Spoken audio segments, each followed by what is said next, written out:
Не треба приказни. Сработените дела од влезот до излезот на училиштето ја раскажуваат екосторијата на основното училиште Кочо Рацин во Блатец.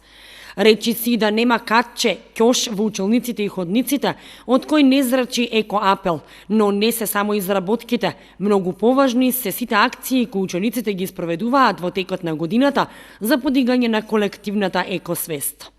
Сребреното ниво се добива понизо од критериуми, значи нашето училиште ги следи 7 чекори на екоменаџмент, од формирање на екоодбор, правење на анализа на состојбата во училиштето и секако изработка врз основа на таа анализа план на активности до реализација на самите тие активности.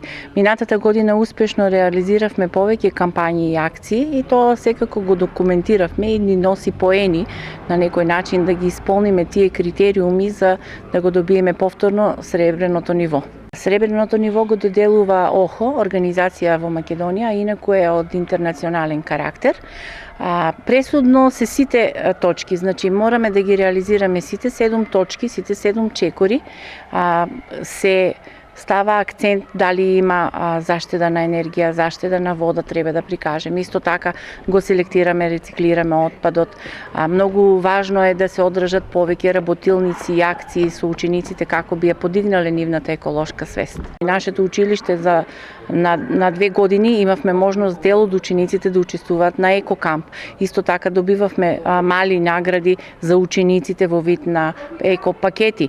Потоа добивме грант кој што го искористивме за обновување на училишните чешми и да поставиме клупи. Сребрениот статус носи придобивки, но и обврски за сите, бидејќи сепак крајната цел е добивање на зеленото знаме.